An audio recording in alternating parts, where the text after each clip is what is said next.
Test, test, test, test. Hopefully they can hear in the virtual world. That's the challenge. Last time all they could see is the pictures.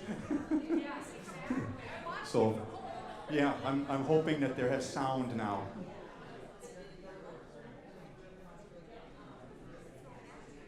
If someone is watching in the virtual world, can you just send a message as to whether you can hear?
can dim the house lights up above.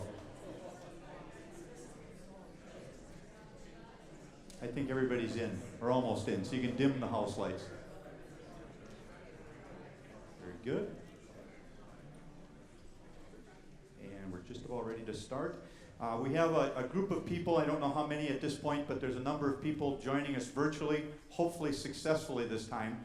For those of you that don't know, the last time we did it, all they saw was the pictures on the screen with no context at all, so not quite as exciting. And also, apparently, they indicated that there's about a 10-second delay. So for those that are joining us all over the world, there is a little delay. So I'll slow Joe down so that the context can catch up with the picture.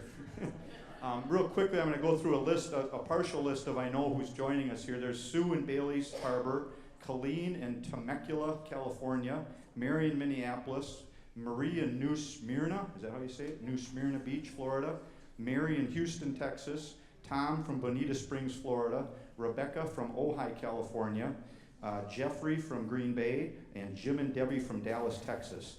I'm sure there's other ones in addition to that, they just haven't told me so. That said, I think we're about ready, Joe? Okay. Very good. We're going to start with a movie. Control yourselves. This is a 1940 movie. It's about 43 minutes long, but we're only going to show you about, well, a lot less than that. Okay. The movie, some of you, we haven't shown it for quite a few years, but it's a day, 1940, a typical day for a De Pere High School student. Class of 1940.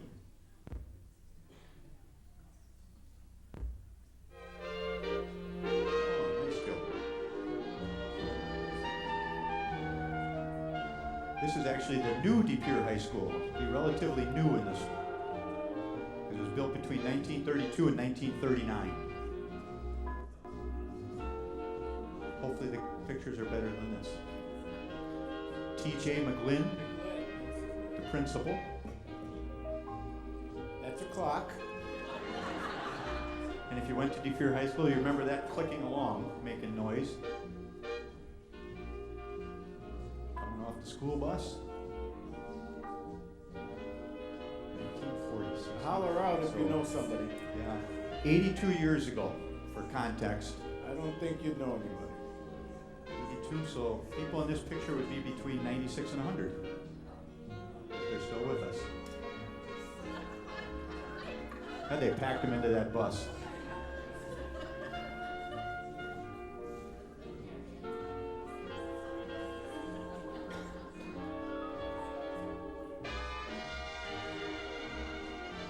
The enrollment at the high school at that time, I believe, was around 300.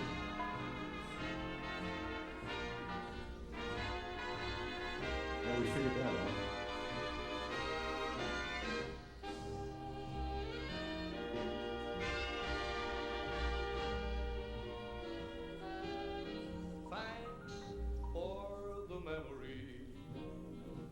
Sentimental verse, nothing in my purse, and chuckles when the preacher said for better or for worse, how lovely it was. Thanks for the memory. Oh, that's cool. Yeah. Serenade. Excellent. Little things of jade and traffic jams and anagrams and bills we never paid. How lovely it was. We said goodbye. They all remove their hats when they come in the building. I remember that clock. They were still using it. I was there. Oh, someone's a little late. Is that Mr. Skornica? Yep. I would think so. Mr. Skornica, the band director. Two euphonium players. Right And strictly entre nous, darling, how are you? And how are all those little dreams that never did come true? Awfully glad I met you, cheerio and toodaloo. And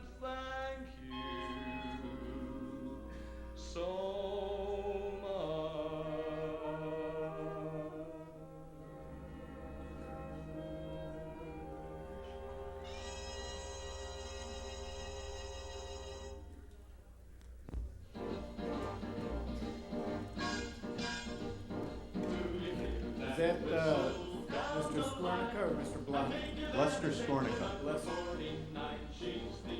After De Pere, he went to Green Bay West. Went to Green Bay West, and his son became mayor of Madison. Right.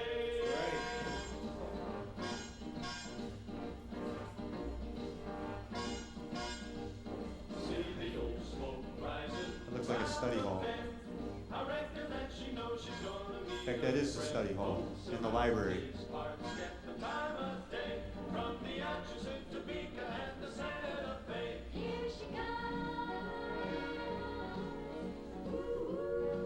That was up on the second floor.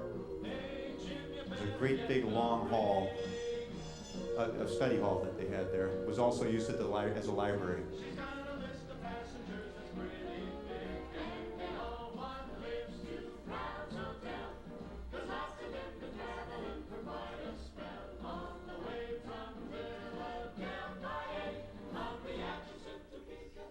That's a Feezer right in the front on the right there.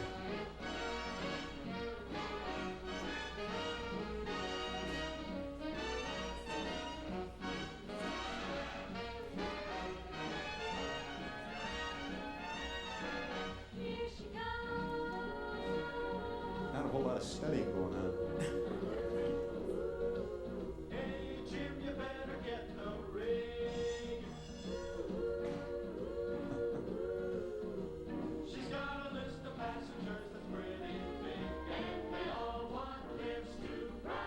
Let's move on a little bit. He's skipping. Oh, Into the geometry.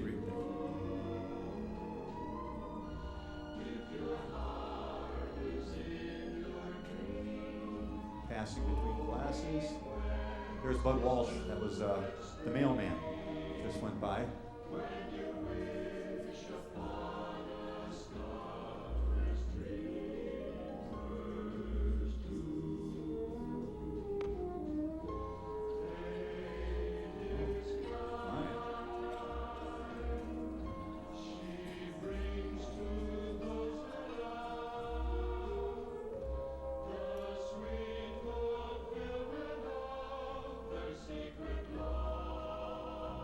Did Delmar Seaport have something to do with this, I think? Delmar graduated in the 30s, I think. I think that's Mr. Johnson, possibly. But I think he might have helped with the video. Home economics. Huh.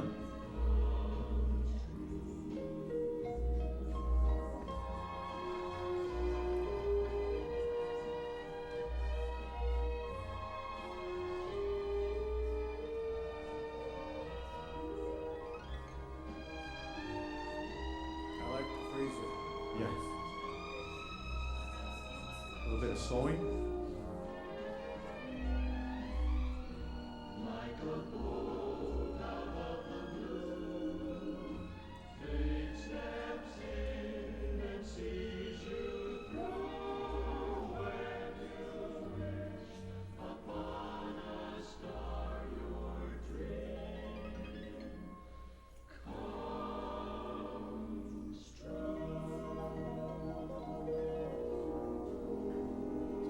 Behaved group.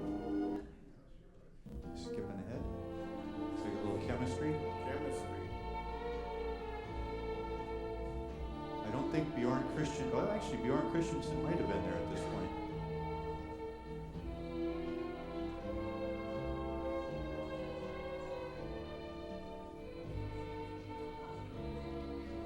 That's not Bjorn.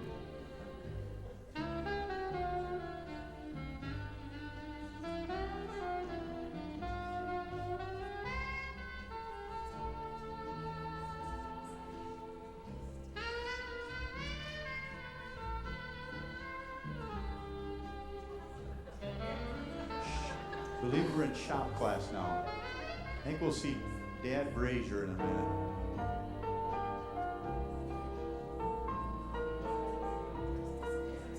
And this was a brand new space. This was added on in 1939.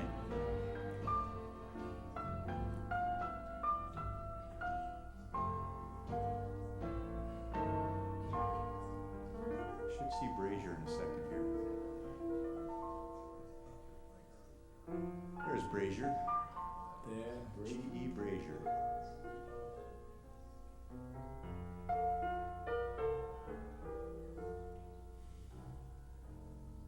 Boy, watching that, it was a long day for those kids. Gotta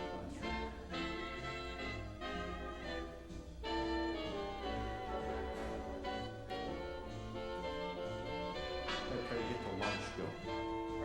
We gotta try to get to lunch. Let's see. The principal teaching a class.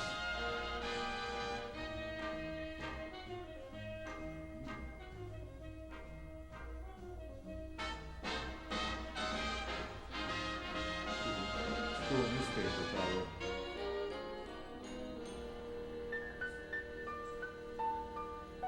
Jackie Kennedy.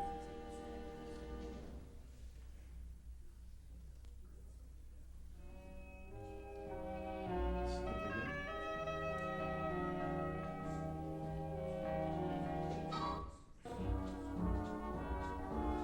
Microscopes. Oh, a little biology. Looks like dissection. Yep. Oh, that's great. Must be Lots of sophomores. it.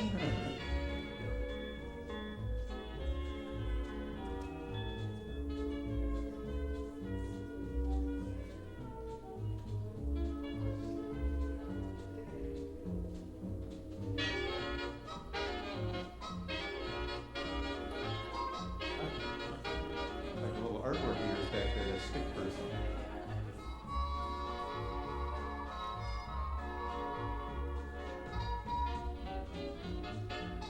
All the letter sweaters. A little bit.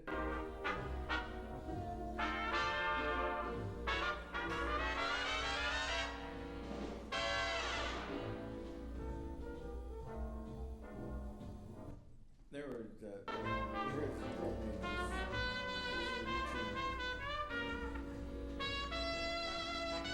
Pretty good. Very good. Wow.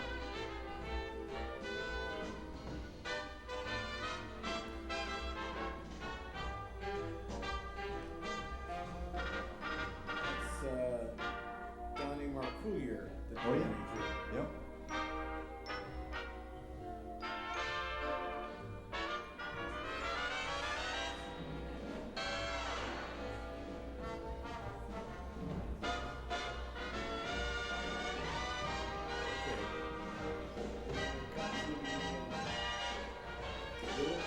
Try to head a little bit more.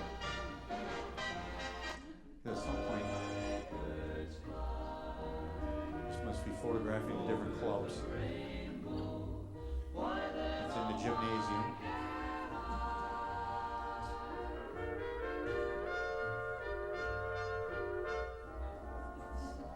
No idea who that is. Must have been a friend of the cameraman. Got a lot of time.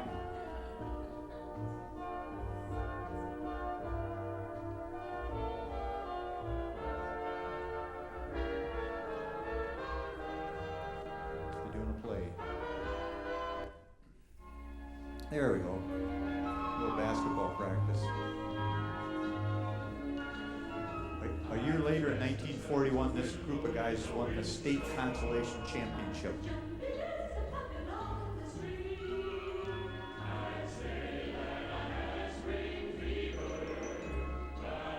You wouldn't want to go in hard for a layup. There's not a lot of room between the backboard and the wall.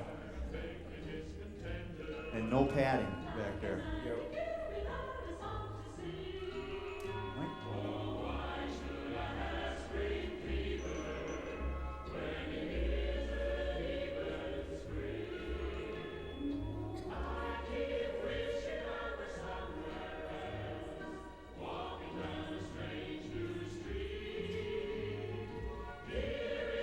This video would be available in its entirety if somebody wanted to sit through the whole thing at White Pillars.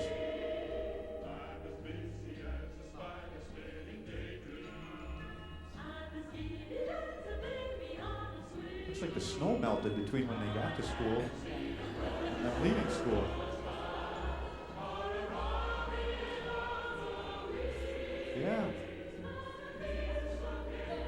Beautiful shot from the west side.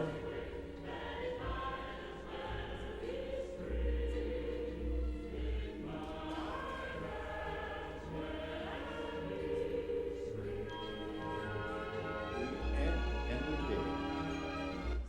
So, Gave you a we little were taste. given a collection of photographs from the Dillon family, and we never really went through them at any particular show. Let's see if I can find out where they are. I Dillon. believe these came from the Wilmette family, I believe, Mm, via the Van Vagels. the Van Bagel, we got first crack at them when May Dillon had the estate auction. Yep. But this picture is a fine oldie. Lloyd Pratch tells me that the guy leaning up against the tree, With the hat, black hat on. yeah, that's Pat Dillon, the patriarch of the Dillon family. And I believe this is Susie Altmeyer. And the cobbler's children have no shoes. Which with all the horses around, I don't think was a wise move. So that's a nice old picture. This is Ray Dillon and Elton Dillon and Fred Dillon, the coach from St. Norbert. Fred on the far right. You can zoom in on that. There's Fred Yep. Dillon. I think a couple guys are here that played ball for him. I saw. We were looking at this the other day trying to figure out where it was taken, and this was the giveaway, the farm implements sign. It turns out that it was the Right McGeehan there. building. There's a farm implement. And that's, is that Smitty's bar on the right? Whom? Zoom back out. Right on the right there. I think that's Smitty's, right? Is that where Smitty's Oh, the bar was? bar. I thought you were talking to this guy. No, the bar. Yeah, that Yeah. was Smitty's. I That think. was that Smitty's? Yeah. Yeah, probably Walschlager's at that time. Yeah. I We know have a lot a of guys. tavern expert in the audience. Well, a lot of guys seem to end up there on Sundays, right after Mass, it seemed. Or maybe it was before.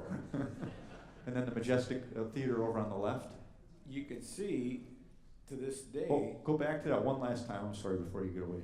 That bar on the right, which is Smitty's, I believe that later on we're going to do a little piece on early bowling.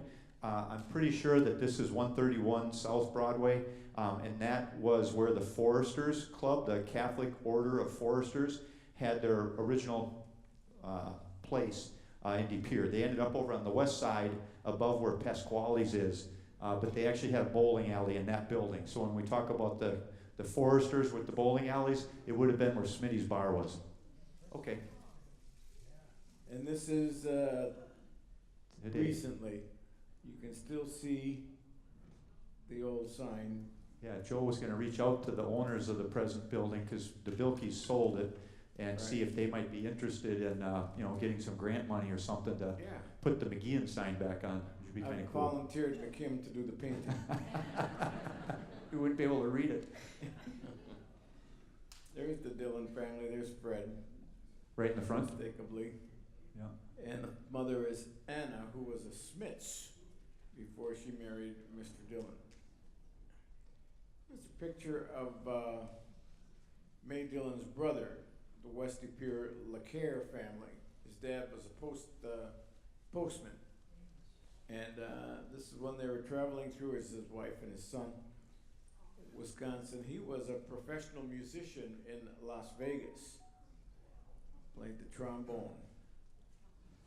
I put that in here because his car is so neat. And that's what they traveled in. What is that, Mike Fleck? A Lincoln? I was going to say Lincoln or a Mercury. Yeah, this is this is on 4th Street in De Pere. These I are don't the know old where charcoal this is. kilns. Where was this? Well, a lot of them were located kind of behind where the old Mars restaurant was on Main Street. They were back there closer to the river. Those were the ones that were on the west side. I don't recall there being any on the east side. So this would be on the west side, just off Main Street. Mm-hmm. This is a picture of a play that was given at the Opera House. Peg of My Heart. Peg of My Heart. And here you have Ray Dillon. Starring Ray Dillon. And what's that dog doing on there? This is the City Drugs, which was at this point owned and operated by the McDonald family. And they married into the Dillon family. This is the former Franken drugstore. Yeah. Mr. Franken actually ran it. He was the pharmacist there under the name of McDonald Drug. Really? And then, yeah, and then eventually they changed it over to Franken's drugstore. And there's the Lee store, or the California House. California House, yeah. 1912, the Dillons. It's 100 years old. Yeah, 110. Yes. The math. Who knows where this was? Remember that? Behind No. Kramer's. Kramer's.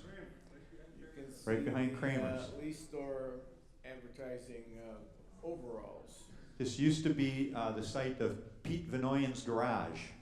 When we first showed this, probably about 20 years ago, there was a gentleman in the crowd that said old Peter was kind of, frugal with his oil. They had larger containers of oil, and he would always leave just a skosh on the bottom so that every 10 cans he had enough for a full can. And then he would cut the bottom out of the can, crush it, and apparently nailed them up to the ceiling. So the whole ceiling was covered in crushed oil cans. Wasn't he a bartender at the Union Hotel? We learned from him. Old Peter used to stoke the furnace, and he'd get a Harvester, a good Dutchman. He'd get a Harvester cigar and a shot and a beer for stoking the furnace for us. Old Peter.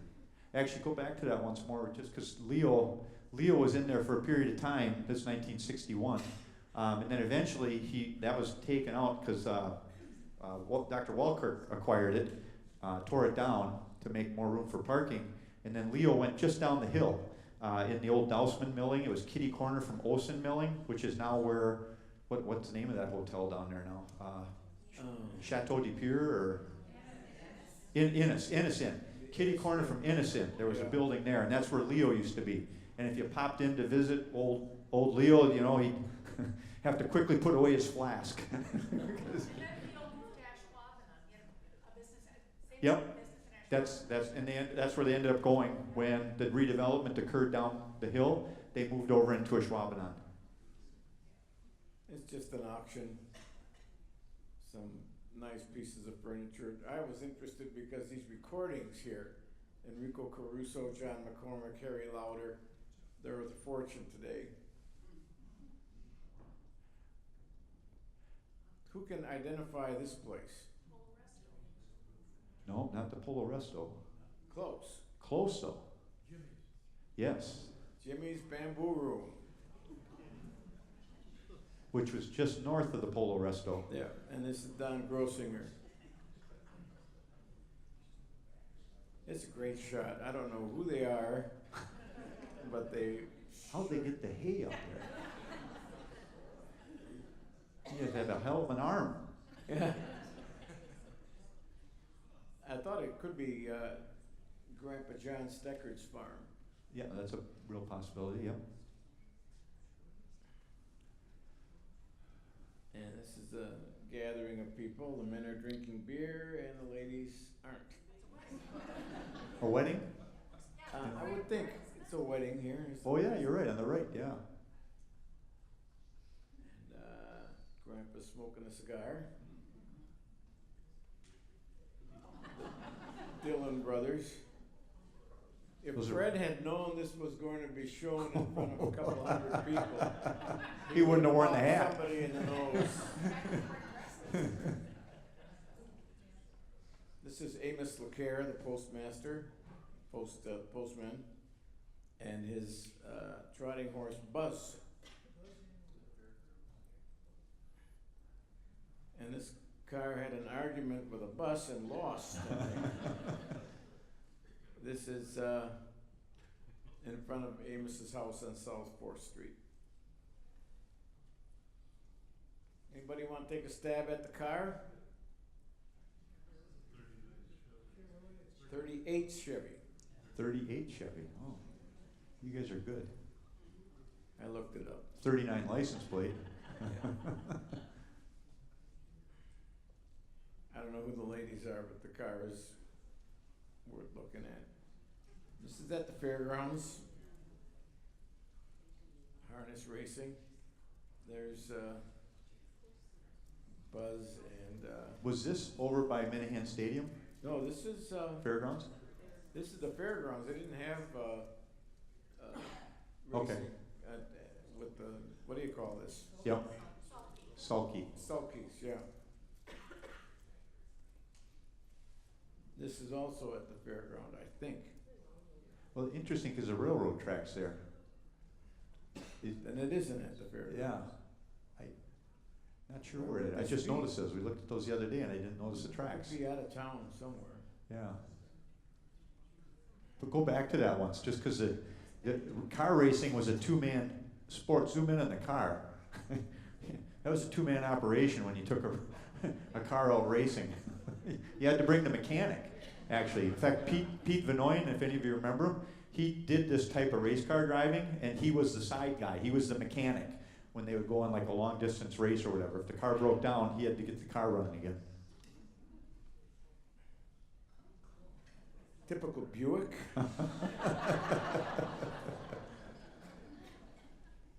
It had to be a dirty race. Yeah, it's probably a 20s. This is May LeCare Dillon. She married Ray Dillon. Leo Dillon. Pardon me? May married Leo. May married Leo. May LeCare married Leo. Oh, Right? you're right. Yeah. That's why I'm here. This is the underfed horse. It's the J.I. Case tractor.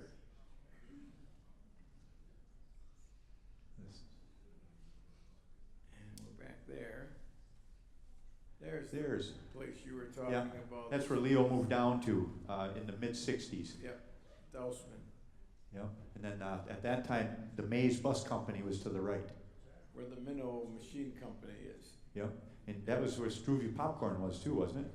Struve Popcorn, I don't know, weren't they in this building?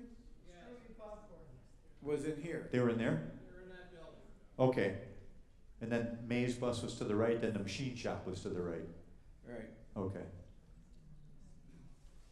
This is a great picture, and I would like to have seen this show because every conceivable character was represented. Here you have an opera singer. Here you have a Native American. Here you have Betty Boop. A woman with a baby is the next one. Yes. And Little Mary Sunshine. Revolutionary War. Yeah. Some gypsies. Yeah, I believe this guy's paint is, it looks like it could be a bagpipe. Oh, you're right, yeah. And there's Ray Dillon. Ooh. And there's this lady who's not happy with Ray Dillon Jeez. at all. Not happy with their part.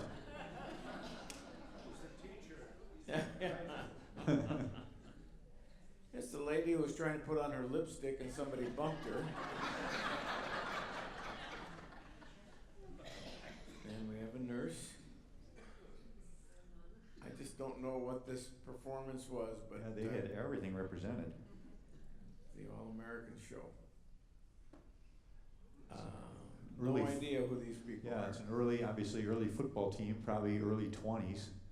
would be my Usually guess. when they took pictures of a football team, they would paint the name of the team and the year And the year. on the football. Yep. And this is a rather early football. I mean, look at that thing. It looks like That's a pumpkin, like a big pumpkin.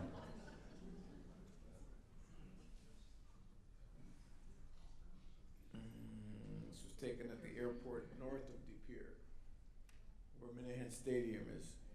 Yeah. Yeah, Minahan Stadium originally was scheduled to be Austin Straubel Airport. that when they were early finding a spot for one, they were going to put it there. Yep. Would change the trajectory of a lot of things. Now, where is this? It's either the lock or the turnstile for the railroad bridge.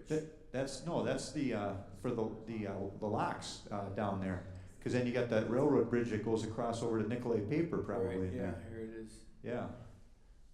So that's the locks. There's Ray. There is a 1947 Packard. Beautiful car. We recently acquired the polo equipment. I'm trying to think of the family that gave us that. But still in very good shape. Some brand new polo balls, a couple of the, I don't know what you call the sticks. Polo sticks. Polo sticks. Really cool stuff. Name that car. It's a Pontiac. Very good. See the stripe down the hood, the trunk? I think that's around a 47 or a 48. This must be a road game because that does not look like Minahan, anywhere around Minahan. No. There were no woods out No. in that neighborhood. Here are the four horsemen of the apocalypse. I don't know who is whom, but there's Judge Kehoe, Ted Lenfesty, Grossinger, and one other gentleman. We have them. Leo Dillon, I think. Leo. Yeah, he would have been. He was the big polo. These were stables. What was that farm that was north of Minahan? There's like a dairy farm there, just to the north of Minahan. Is that Roselawn? Is Roselawn the first road there Yeah. in Alloway? There was a farm there. Farm went out of business, and DePere Polo Stables went over Dairy there. farm. Can you zoom in on that guy once that's standing? Okay, I think that's my husband's grandfather. Oh, Yeah, what, on the Really? horses. what's his name? Frank Michael. Frank Michael? Yeah, Cool. he made harnesses and stuff like that. Yeah. It'd be a fitting place for him to be, right out there at the Polo Stables. They gave riding lessons out there also. Another angle of Jimmy's Bamboo Room. This is from the north looking south. Charlie Hall's Home Tavern.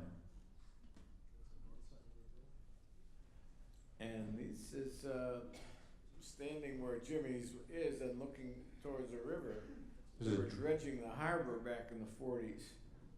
That was to make room for all those boats that brought the coal and the sulfur Yeah. to the present Voyager Park, where I learned not to play King of the Hill on the sulfur pile. I think this is Ted Lenfesty. I think you're right. And there's another shot on the side. These are the Polo. fabulous LeCaire sisters. Hunting, yeah. There's May May and Dillon. Leo. And Leo Dillon.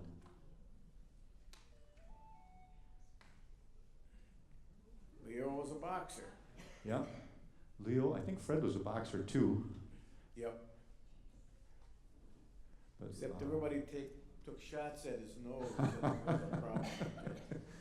This is the Lenfesty house. And the corner of Ridgeway and Broadway. yeah, and the three-season porch. And I don't, they have several pictures of, must be the DePere Women's Club where they would get dressed up in costumes and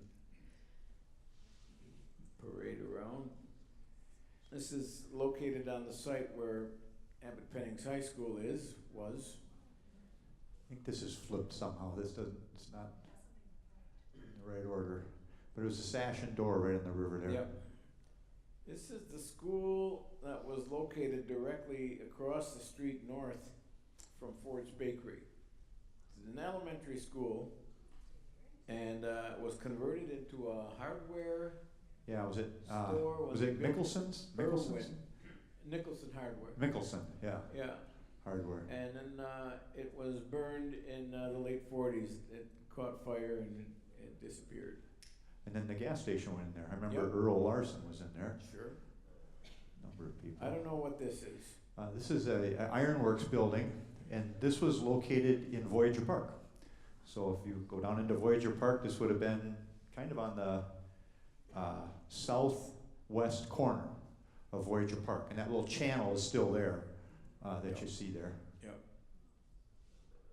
There's another shot. Same place? Yep. Oh, wait, might be a different one. That might be the west side one. It could be. Yeah, that's the west side one. Because there's one on the east side and one on the west side. Ironworks. Mm-hmm. It was a furnace company, wasn't it? Ironworks. I just know it was an ironworks.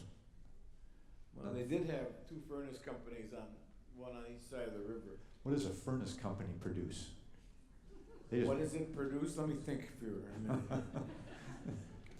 I think it's ironworks. This is Father Klavitz and Fred Dillon presenting him with one of the many state champion basketball titles which Fred won when he was the coach of St. Norbert High School.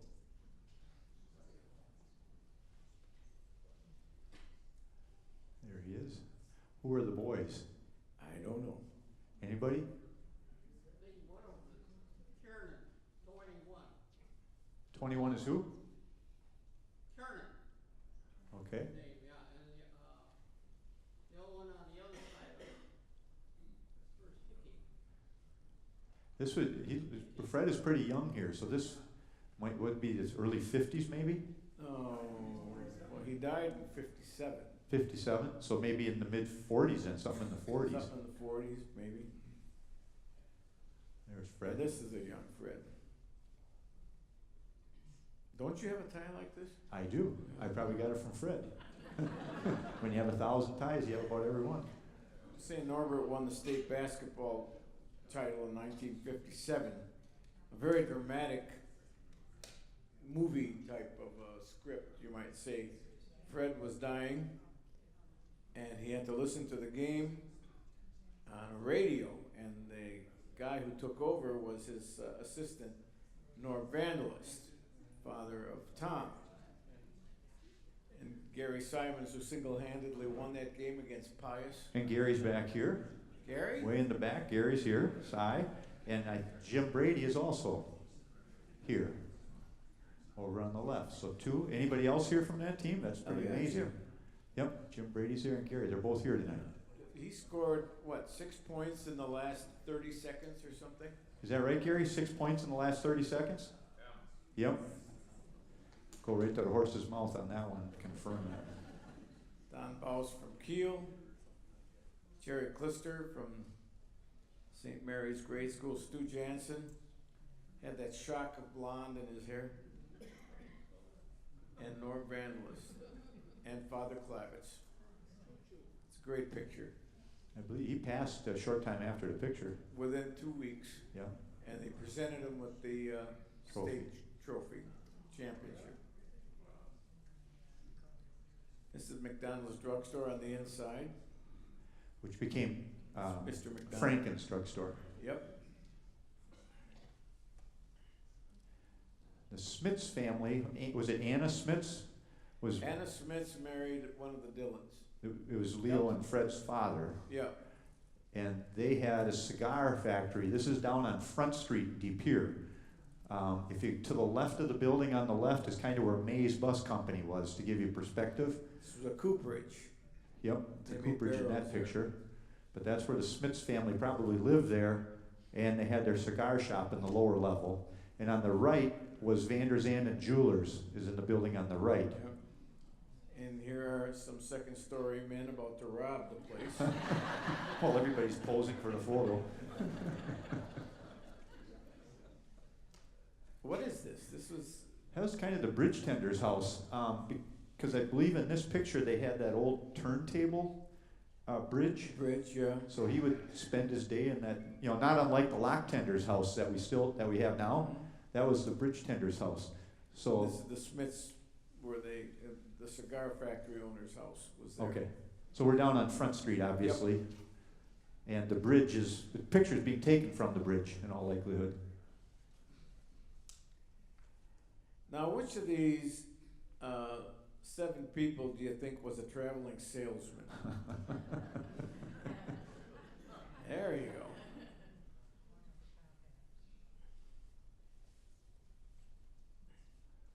And there it is, Ironworks building.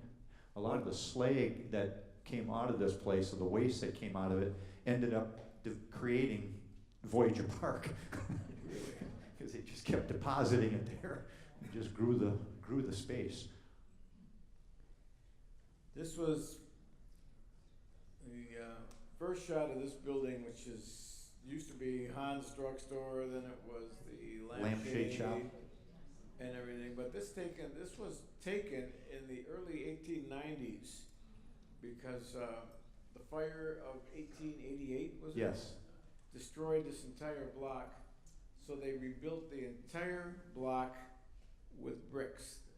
Wooden construction was forbidden in downtown De Pere after that. Yeah, De Pere actually, and the whole other side of the street was also destroyed in that fire. And the city of De Pere at the time was just the east side. The other side was called Nicolet. And the city of De Pere passed an ordinance that any downtown building had to either be stone or brick exteriors and firewalls in between.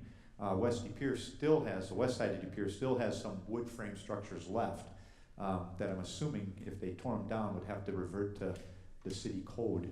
I would think, yeah. There's Amos LeCaire and Harold Smits. Far left. Yeah. I think he was given De Pere's first credit card. He's excited about it. Klaus Schultz McDonald drugstore. Branson on the far Farms, right. And this is Neil Branson's father.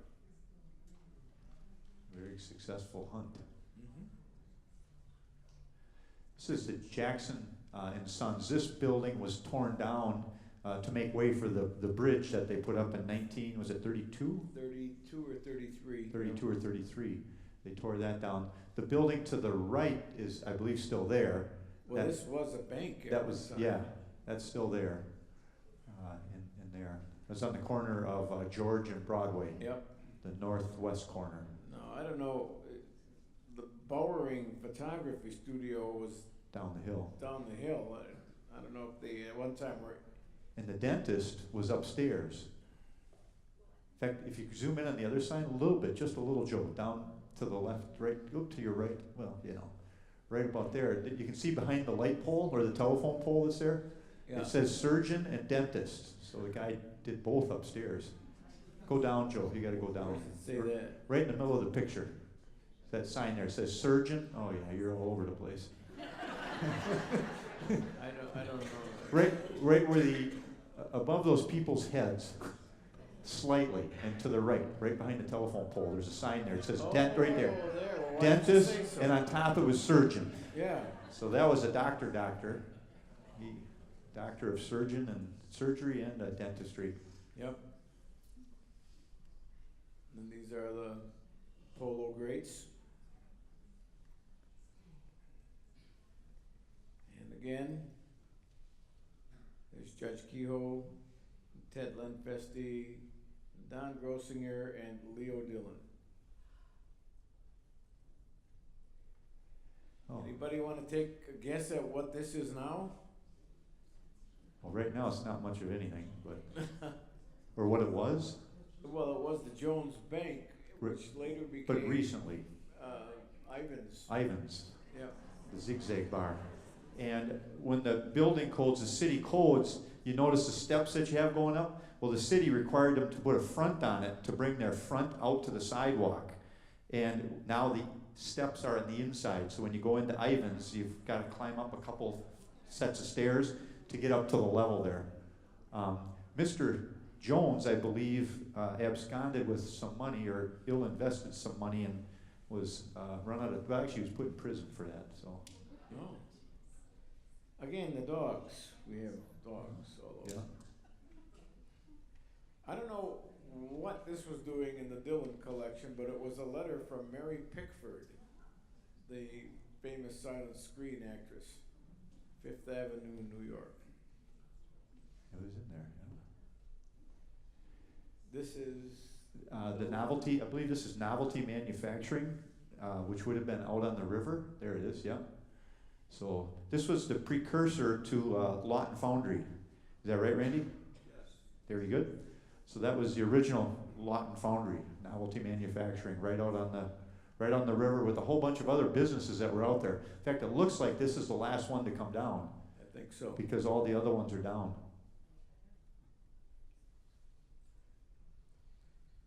And there's the LeCare family.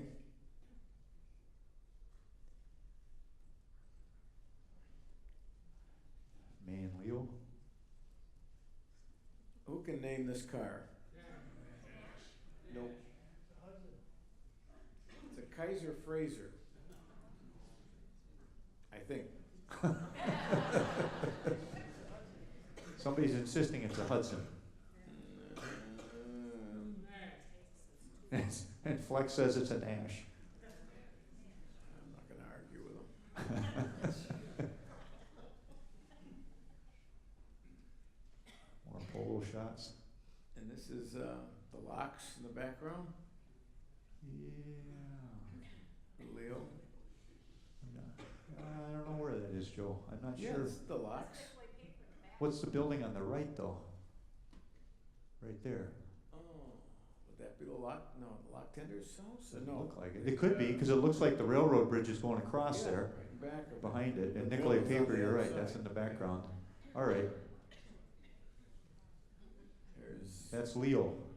Leo. Whenever he'd come into the hotel, he'd ask me if I wanted the box. This was the Dillon house Yep. on, was that Oakdale? Oakdale. The house to the left was the Martin house, Jim and Beatty Right. Martin. No, Gene Hackbarth lives in, is it this house or the Martin house? Martin's, yeah, Gene Yeah. lives in the Martin house.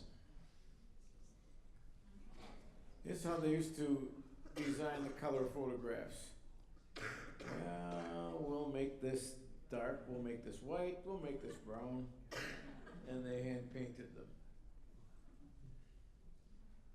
I don't know if this Leo Dillon is here, but he went to two different high schools. Yeah. He went to St. Norbert, then he transferred to East De Pere, I'm gonna bet this is St. Norbert, I would think. I would think. Fabulous Wilmette brothers. Is that Steve on the left? This is their uncle, Steve and Gary. Steve and Gary Wilmette, 1952. I like this picture. The very religious and studious Dillon brothers reading Our Sunday Visitor. Now that's written in after the fact. Probably was the National Enquirer that they were reading.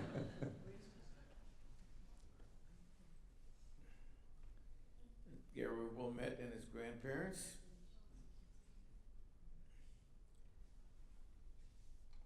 Love the shoes. I think this is a Cadillac.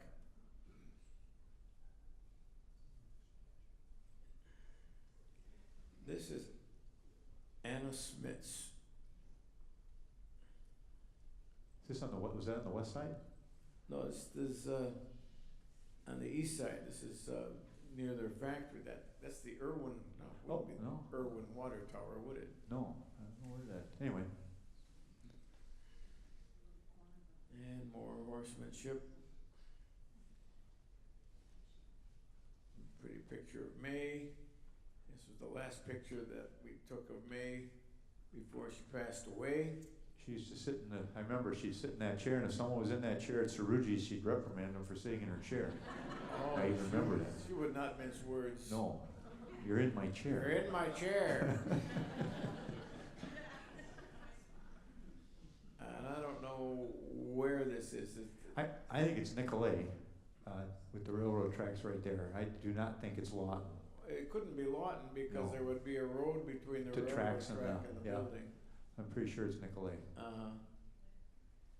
And again, Mrs. Dillon, Mrs. Smits rather. There she is. Ooh. A somber picture. Not mess with her. This was interesting. I don't know if you can tell, but the bridge is open. The other thing that's interesting, we zoomed in and studied it. There's no gate goes down there. God forbid that you didn't know the bridge Yeah. was open coming down that hill with bad brakes. Take a running start and try to make it. Yeah. That's the old commercial hotel on the right, House Hotel. which recently was taken out. The Jackson and Sons is up on the top on Yeah. Broadway up there. Victrolas. Bowering had his studio here before George the Butcher took it over. And you can see the turnstile for the bridge there. Yep, that's the turn bridge.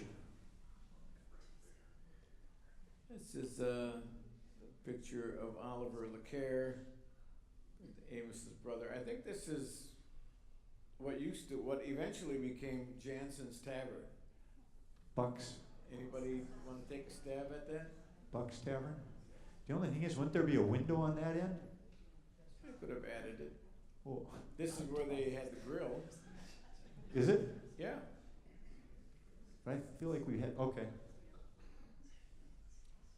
I could never figure out why they called them parades, because I think they just set everybody up, and then the people would walk around the parade and see what they wanted to see. I mean, they never had anything more than a block long.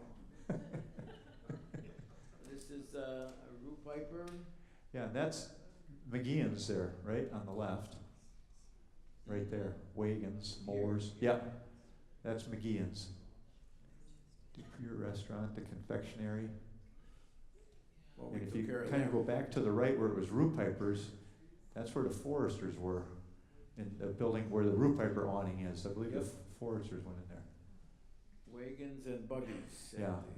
McGeehan and Sons, that was the beginning of Broadway Garage. The Keene family was partners with Mr. McGeehan. They started out in this building and then bought the property where Broadway Garage was, which is now the old Chapco parking lot, when they used to be there. I explained to younger people why it's called Broadway Garage on Ashland. They took the Broadway name with them when they left De Pere. But McGeehan was an original partner with the Keenes. Fire engine. City fire engine, yeah. And I think that about sums it up. There's the Oh, cigar there they are. factory. The Smith Cigar Factory, Smith's house. Very good. Well, we're going to move now to a story that McKim researched extensively. Yes, a little bit more than I thought it would be. We'll probably have a bowling part 2 and part 3.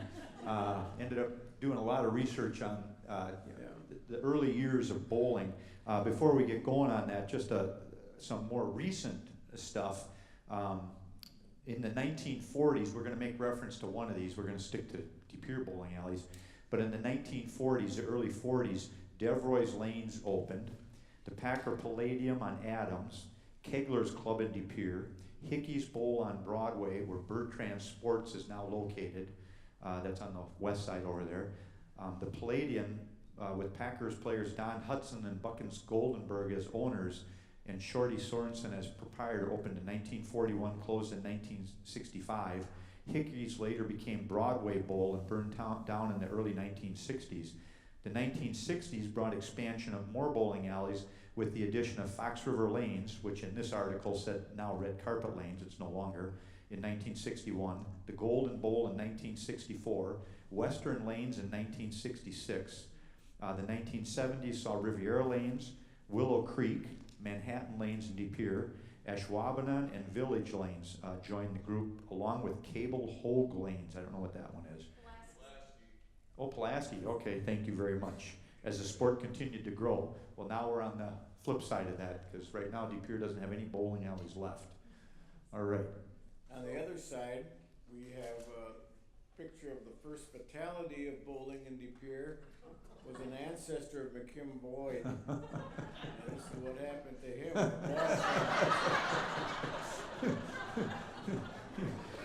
A pin setter, and he put his head out too soon. Took one to the head. Look at that, you could not ask for a better art. So, Thank you. What did you want to do? Yeah, the narration. This is mainly what I started to do. I kind of wanted to trace back when we first got bowling in De Pere. So a lot of this is early bowling history. This is from January 29th of 1902. August Noller, who ended up building the California House, which is now the Lee Building, and opened that in 1899. August bought the Dwight Smith store building, which was on the corner of Broadway and James. That building, a lot of you would know as Scanlon Jewelers, which was in there. Some of you, eventually the building that replaced it was the bagel place. Sue Ann's Bagels, right on the corner there.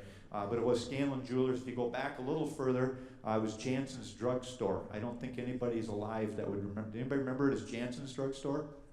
Kramer's, you would remember. Yeah, so Kramer's Drugstore.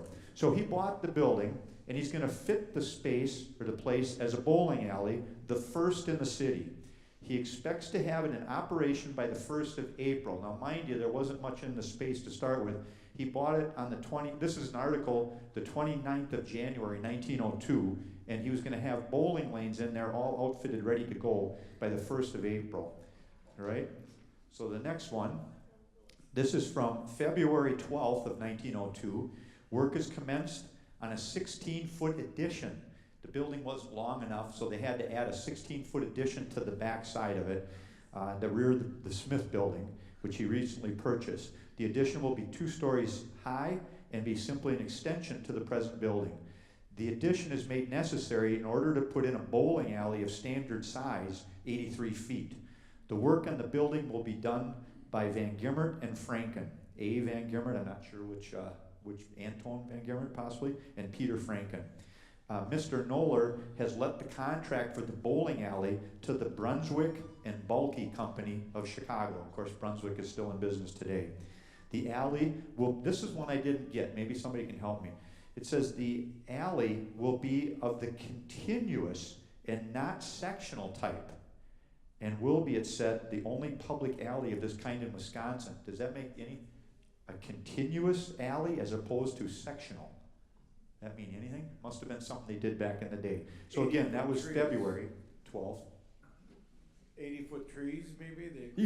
That could be. Yeah. Who knows? I don't know. All right, and now, What is this here? oh, that's where it ended up going. We're going to come back to this picture, but on the far left, with the building on the left, the hotel on the far left, the Union Hotel, just inside of there, where Kramer's Drugstore, that's where the bowling alley went. All right, in 1902. Now remember, he bought it at the end of January. This is now March 5th, 1902, and it was called the Palace Bowling Alleys.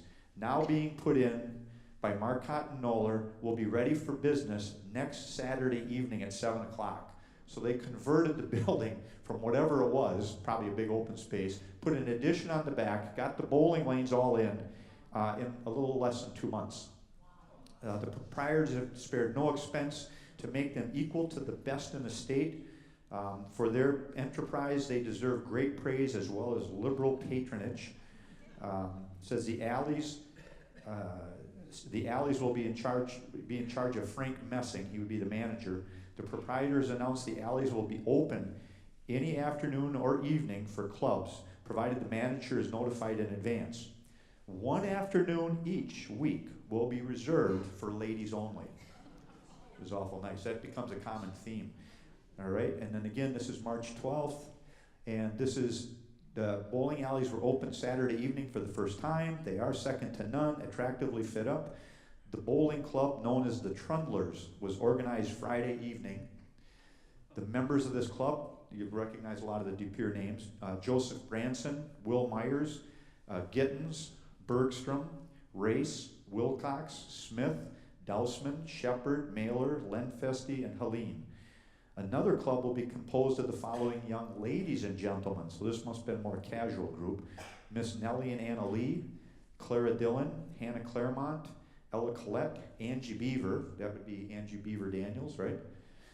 From the Beaver store. Ella Collette, which would be a West Sider. Misters Arthur Dillon, Ed McHugh, George Jansen, Frank Jansen, Dave McHugh, Frank Doyster, the last 4 being from Green Bay. The front windows of the Palace Bowling Alley are pretty and suggestive. Artificial palms and 10 pins being used for decoration. All right, and then this one was kind of interesting. Ladies try bowling. This is the 26th of March. Thursday afternoon, the bowling alleys were turned over to a party of married ladies. The initial performance proved to be 3 hours of strenuous life for the manager. Explaining the mysteries of score counting, restraining the enthusiasm which carried the ladies over the foul line, and dodging balls made existence for him anything but a dream. Oh, gosh. All right. Now, this next article is from August of 1903. The work of fitting up the Knoller building for Louis Diebels and Company's new store has been started. The bowling alley's been removed. So they took the bowling alley out, and the necessary changes will be made at once. Louis Diebels was also associated with Lee Brothers across the street, and Louis was going to the other side of the street to put in a crockery business that he was going to have in there, so they changed it over. However, in spite of the fact that they were leaving bowling there, excavating for the new building adjoining is in progress. The building will be 26 by 95 feet, plenty long, and will have 3 bowling alleys instead of 2. So they actually took out the 2 bowling alleys in the original building, and they're going to move them in, plus add a 3rd alley.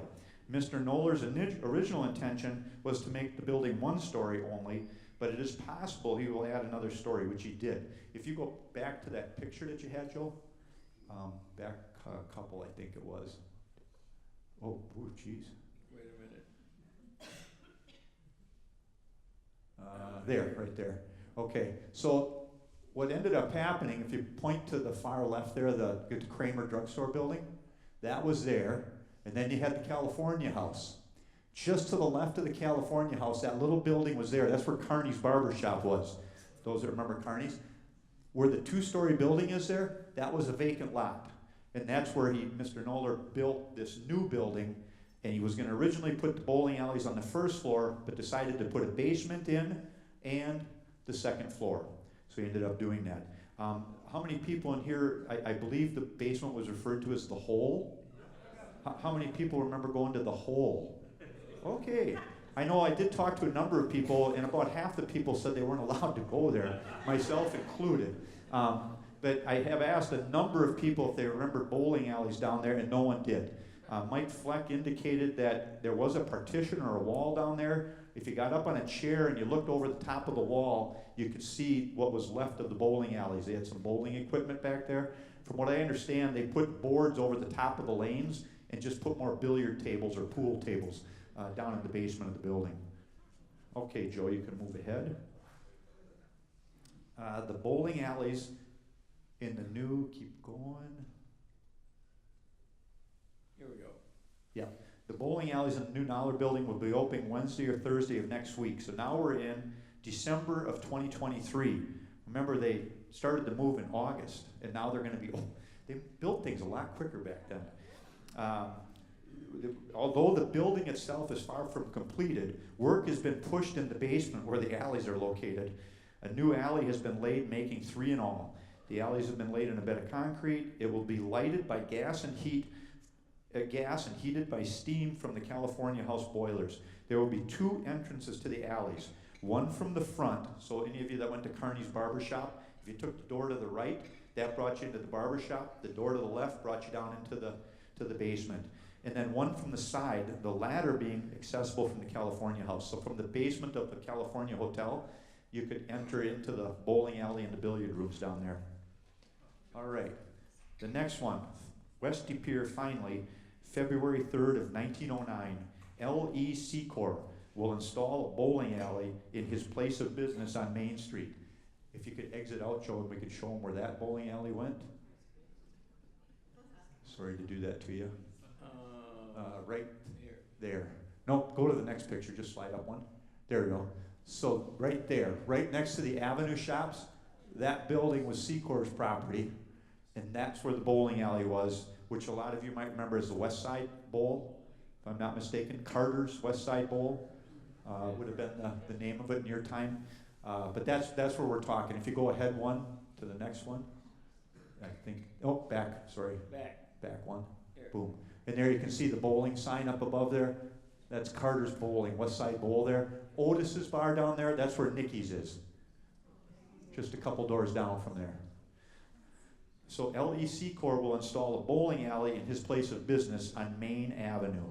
I have found out from my mother-in-law and confirmed by a couple other people, there was 3 lanes there.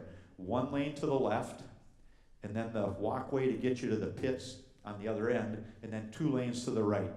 And Gloria indicated that the 2 lanes to the right were automatic pin setters. The lane to the left was a manual pin set. So they had someone down at the other end there. Now we can move back. Now we're at Frank Noller sells out somewhere. There we go. This is 1916. Frank Noller sells out. Peter and John Haanen purchased the billiard hall and bowling alleys, essentially taking it on over there. So that was just a switch there. Move ahead to the next one. This is just an announcement on the west side. This is May 11th of 1922. New owners, and the name I don't even want to attempt, Khalil and Mirage, I'm not even sure what it is. We wish to announce to the people of De Pere and vicinity, we have opened our bowling alleys and pool room on Main Avenue. Our building has been thoroughly overhauled and all new fixtures of equipment have been installed.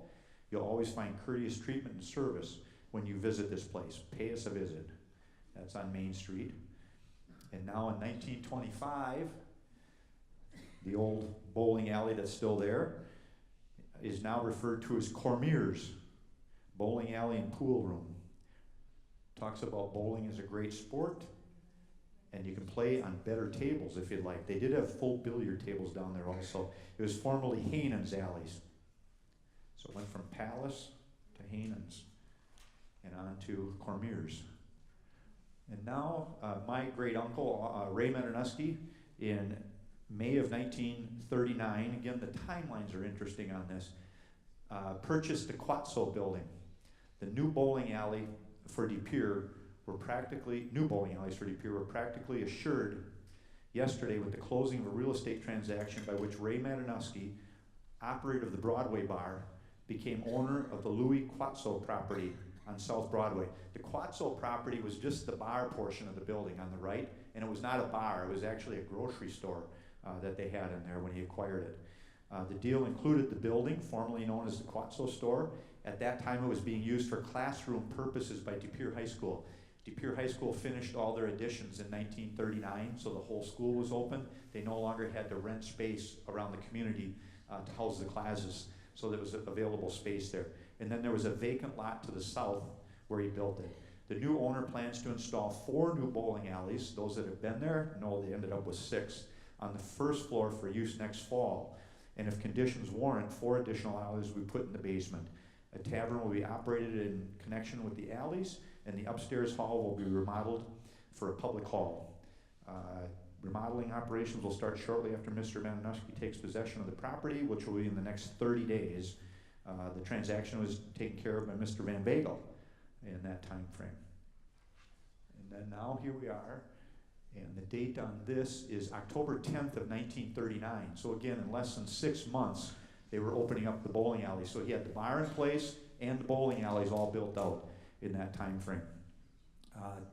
Makes reference to some of the teams that were there, and just on the bottom it talks about DeGroot Electric, Sable Barbers, Chatterbox, McDonald Drugs, Hudson Manufacturing, the Fair Tavern. The teams that took the alleys at 9 o'clock are Gajewski, Broadway Chevrolet, Deep Rock Oil, Smith's Clothes, John Baton Company, and McGee and Maytagers, I guess. And the next sign is just a sign there, open for business. This is an ad he took out in the Press Gazette in October of 1939. Just a nice little ad. It will be the talk of Brown County. Watch for its formal opening.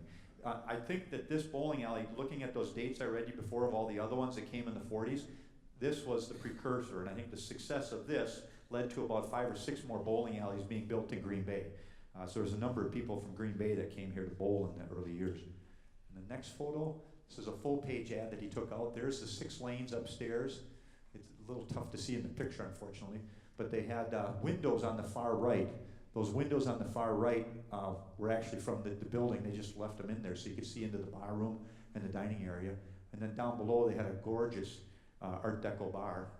And if you notice, underneath the top picture, Joe, once again, ladies are invited to avail themselves of the alleys during the afternoons. God forbid that you come at night. next one here, just gonna, in this article, this is again that same time frame. Oh, by the way, at the grand opening, my great uncle, I heard for a fact that he threw out the first bowling ball and promptly threw a gutter ball. So the first ball rolled there was a gutter ball. This one just talks about the different leagues they had there. They did have a major league for bowling on Thursday nights. Tuesday and Wednesdays were the handicap leagues. Better than 24 teams signed up to enter the handicap leagues, and 12 teams were signed up for the major leagues. Possibilities that small church leagues could use it, other bowling groups could make use of the 6 new alleys that were being constructed. Some of the teams entered the Modern Woodmen of America with Thomas Dennis, De Pere Lumber and Fuel, that was Bob Vercotter, became Vercotter and Lumber. Zigzag Bar with Fred Hendricks, that was Hendricks Bar at the time. Zager's Bar with Gerald Hendricks. Ford Bakery with Civvy Schmitz. Herber's Clothes with Arnie Herber. De Pere Liquor with Bernie Jansen. WPS Leo Martin. Birmingham Barbers with Grant Birmingham. The Givers Barber team led by Ray Givers. The Maternuski Taverns, which was Ray Maternuski, and Olson Transportation, Herb Olson. The handicap teams, I'll just quickly go through the teams that were there, because it was East Side and West Side. The Beer Depot, Stables Barbers, Royal Cleaners, Collard's Tavern, Van Bagel Auctioneers, Jansen's Drugs, Smith's Clothes, Wellens Ice Company, DeGroat Hot Shots, The Fair Tavern, Broadway Garage, Nicolay Paper, Falk Tavern, Gajewski Upholstering, McDonald Drugs, Sinclair Refining, Max Bakery, De Pere Beverage, Deep Rock Oils, Eiler's Cheese came up the road, Hudson Manufacturing, and then Advertising Mailing Services. John Baton and Sons and the Holgrave Breweries also indicated they were going to join as well. The next page we've got just refers to the inaugural women's teams that they had there. They had Prangies, McDonald Drugs, led by Mrs. Bob Franken, DeGroot Electric with Mrs. Ray DeGroot, Ray Brennan and B. Brennan from Union Hotel. Oh, Union Hotel was Della Maternuski, my Aunt Dee. Tweet Brothers was Mrs. Pat Tweet. Ray Hine and Helen Martin. Broadway Cash Market, Mrs. Lillian Norman, that was a Broadway Cash Market. De Pere Liquor, Mrs. Von Mays, Mrs. Al Sable, Mabel Secor from Secor Restaurant, and from the Beavers was May Holtman. All right, we're getting close. The Clarence Shorty Sorensen, who used to be the manager of the Packer Palladium, will take over management of the Century Alleys De Pere next Thursday, January 2nd of 1946. He announced today. They were purchased this week from Ray Maternuski by Ed Paul of Sturgeon Bay. And the next one, we're up to 1951. I don't know if you remember these names, but Tippy's Century Lounge and Lanes, run by Dick Van Pay and Tippy Anderson. They had the Century Bowling for a while. For tasty, delicious summer drinks, always a good time. Talked about all the homemade baking things that they had there. So Tippy Anderson was associated with bowling locally pretty heavily. Bowling and trophy. Yep, that's it. Thank you. And then here's another ad. This was their grand opening that they had. Right in the middle of the article, it talks about a bowling exhibition by Milwaukee's ace woman bowler at 8 p.m. Also many other top bowlers. It's interesting they didn't name that ace woman bowler, but my guess is they had that person there to order to build up the women's leagues, because at that point they probably were trying to fill the night spots at that time. They now had new semi-automatic pin setters and electric foul lines. And this next one, this is just some reference to the early years. Talked about the Foresters. There's not a whole lot I'm going to go into. Oh, this one went into the challenge or the debate. Might be a little hard for you to read there, but there was 2 strong bowling teams in De Pere in their major leagues that also competed in the Green Bay Majors. There was an Irish team and a Dutch team. And they actually scored quite close to each other. They were self-educated keglers. That's what they had. I was going to see if I could give you the names of the Irish. The Irish squad anchorman Jim Lee, Schumerth, Tessier, Jack Steckert, and Frank Hahn. And now the Dutch competitors, Pete Gomans, John Gomans, Pete Baton, Jack Toonen, John Kuipers was the Dutch leader back in the day. So they had quite a heated rivalry between the two there. St. Mary's and St. Francis. Well, I wasn't going to go there, but that's what it was. Very good. And then we had what probably is one of the best bowlers our area ever saw. It's a gentleman by the name of George, who ended up setting a state record, and I'll say supposedly at this point tying the national record, if not the world record, at that point in time. They bowled all over the place and had driven down to, I believe, like in the Elkhart Lake area, if I'm not mistaken, somewhere in that area, to be in a tournament. And he's 32 years old, and upon coming back from the tournament, he and a gentleman by the name of Mr. Schumer were coming back, and there was a head-on collision, and unfortunately, at the age of 32, George passed away way too early. He left 3 children. We go into here, I think they might list it. This goes in a little detail about Mr. George. George was born in Fond du Lac. A lot of the De Pere Lebanese families, I believe, Joe, correct me if I'm wrong, came up from Fond du Lac. Yep. Correct? So he's born in Fond du Lac, had been a resident of De Pere for 12 years. So he moved up here essentially when he was 20 years old. Was prominently identified with bowling nearly all the time since coming here. In recent years, he had been consistently among the high average bowlers of the Major League at Green Bay. While a member of the National Bank and the Walker's cleaning team, he was a golfer also. Oh, that's bowling. He was also a golfer. In 1929, while bowling with the bank team at Sheboygan in the Wisconsin State Tournament, he shot .749 to become the singles champion.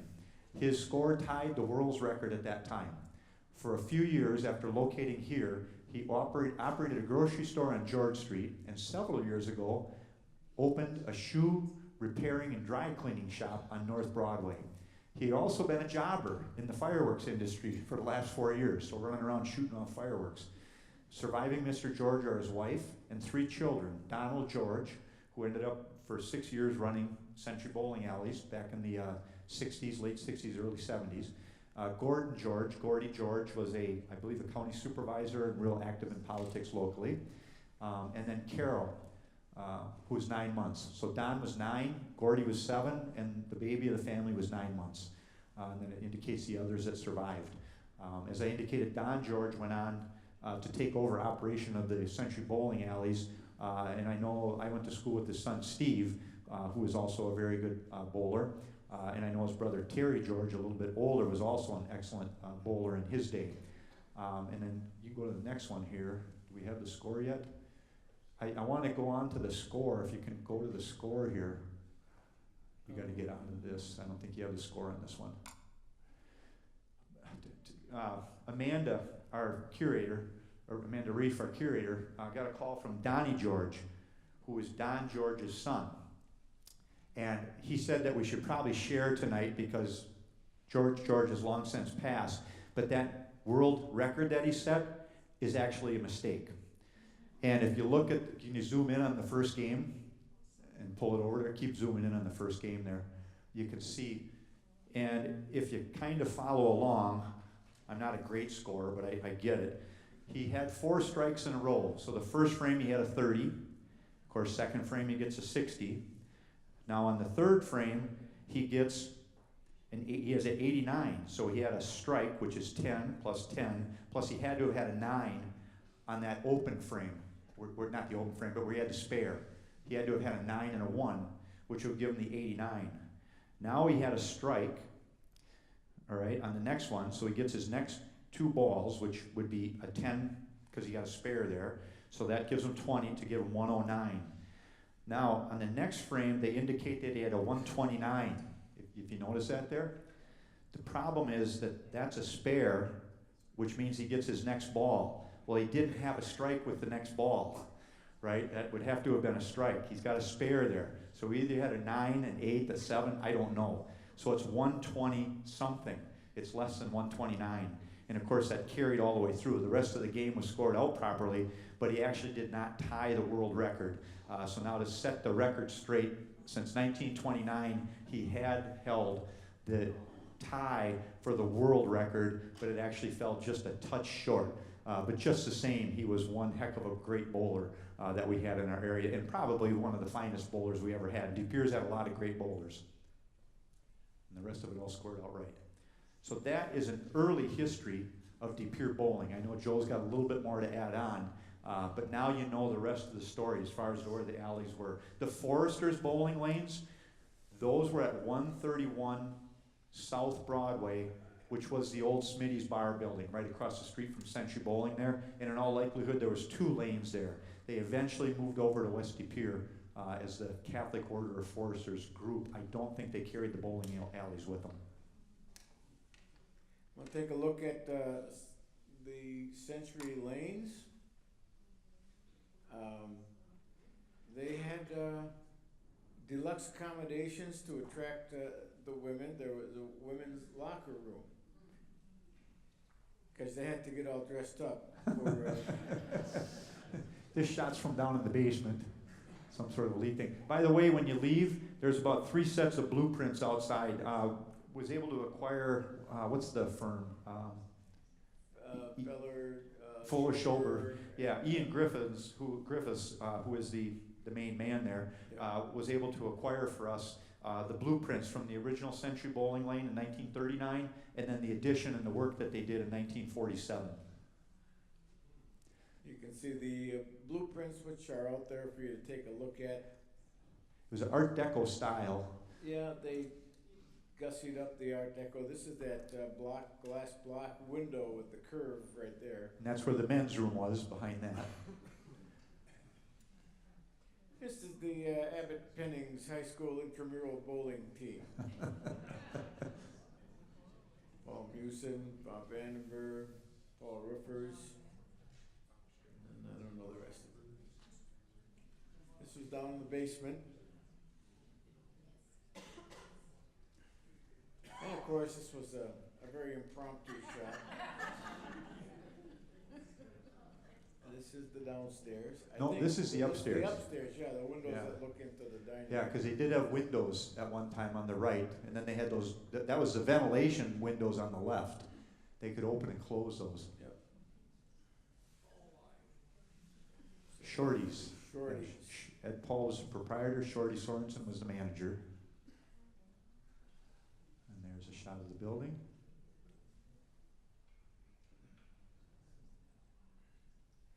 I don't know why they would want to have a high school reunion in a bowling alley, but they did.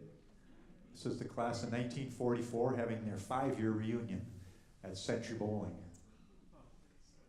And I believe, I think Joe Mewson is in the back, right about in the middle there. Here? No, on the back row. I think he's standing back there. No, maybe that's not him. I thought I saw what looked like Joe Mewson in here. Oh no, he's right there, right in the second row down, right underneath that guy, over to your right, and up one. There, that's Joe. That's Joe Mewson. Father of Terry Ann Mewson, Miss America, 1972. Yes. This was the, actually the kind of the re-grand opening of Century Bowling. This would be Tippy and Dick when they took over and kind of bought it out from my great uncle Ray Matanuski, who's on the right. And then Tippy is on the left and Dick is on the right. I can't remember the last names anymore. Tippy was Anderson and Dick was Van Pay, I think, if I'm not mistaken. And there's the 2 guys again. Beautiful cake. I'd like to have that cake. Blueprints that you can take a look on. That's down in the basement. They had I didn't realize it, but they had a big addition when they did the work down in the not addition, but when they did the work in the basement. I didn't realize that corridor that led to the locker rooms down there. I wasn't aware of that down there. We will continue to add on to the history of bowling to bring it more up to today's speed. We did have the bowlers that came to mind, and we got a couple more to talk about, but in my era, it was, I remember Paul Baumgart being a great bowler, the Tice brothers being very good, Terry George.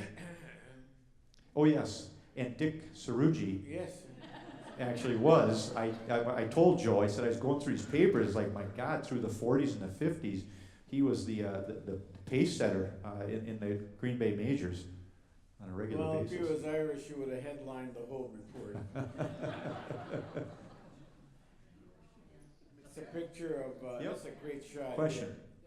Here.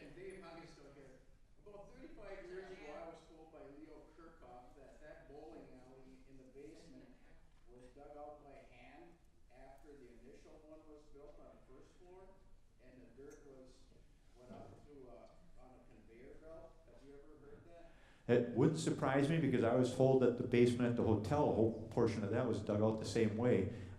Maybe if you look out there in the 1939 blueprints, you can see if there's any. The only thing is that strikes me as odd with that is that when he built the building, it was built with the intention of having a basement with future expansion for lanes. So I didn't hear that, and I would kind of question it. Not to say that some portion of it didn't get dug out, and it might be the portion where the ladies' locker rooms went. You know, the men's and ladies' locker rooms to the right. So it's possible that that was dug out underneath the bar. That would make sense, because they did, in the original plans, the locker rooms were upstairs. I don't know if you see that, but you'll see that in those. So they may have dug out the portion down below the bar. So that would make sense. Thank you. It's a great shot of two families with 5 or 6 brothers each. And the front row is the Manders family. There's Can Gabby, you zoom in on it, Joe? There you go. Tony, John, Ted, and Frank. And in the back row, we have the Lizzie family, Rube, Raphael, John, Fran, and Urban. And a very interesting thing about Fran Lizzie is that he's the oldest player in the United States at age 89 to bowl a 300 game. It's amazing. Somebody mentioned, I was talking to them the other day, and they said a lot of that strength, he was a stone cutter. So he had strong forearms. Yep. And here's another shot in uniform of Fran Lizzie. Yeah. Front of the Keglers Club, Obviously out front of the Keglers Club. which used to be Ted's. Ted's Bowling and Bar. And it was air conditioned. Yeah. And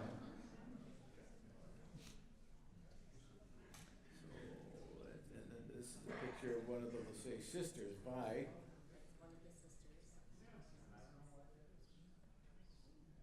And Kay and Ruth. Ruth.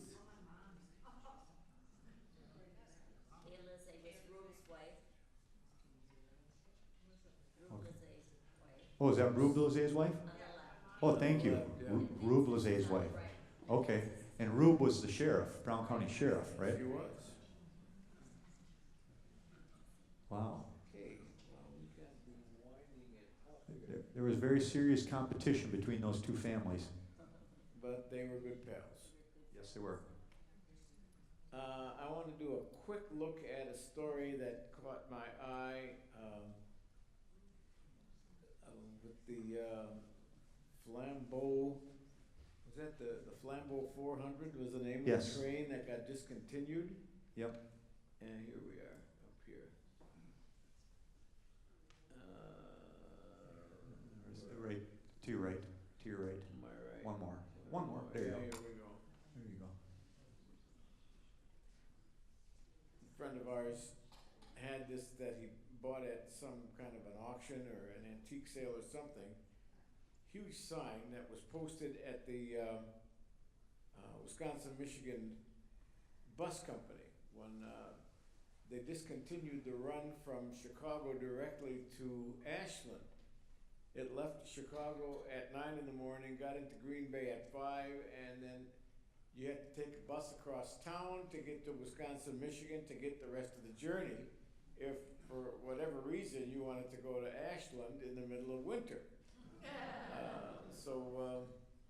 This is the sign that they posted, and this is the schedule. You can see that it would arrive northbound at 11:15 p.m. after leaving Chicago at 9:55 a.m. 9:10. So that's a heck of a way to spend a weekend. And a lot of people did not like it because it was taking away a lot of income to northern Wisconsin if you couldn't get there. Yeah, accessibility was huge. You know, like Ashland, the college and stuff that they had up there, was a burden for the students. Yep, and there's the 400. And they argued and fought about it, but it was not to be. So, And eventually, of course, the train ended from Chicago to Green Bay, ended also. right. Well, we have a couple other things left, but it's time for cookies and ice water. So, thank you so much for coming, and I hope you'll join us back there, because Mary Ann Schumerth again has corralled the finest bakers in the area, except for some guy who went to St. Vincent de Paul to buy brownies. We won't mention any names, That Fleck. was, no, I won't mention his name, but his initials are Mike Fleck. And also, just a reminder, thank you all for coming out tonight. We are always interested in having people join as members. I know most all of you probably already have, but Amanda will be in the back if anybody wants to grab a membership form and hopefully join us. We're up to about 250 individual members and close to 40 business members, so we're always happy to take on additional members. Thank you all again for joining us. You get the house lights, please. And just turn the house lights up. They'll turn the house lights up in a moment. There we go. Thank you.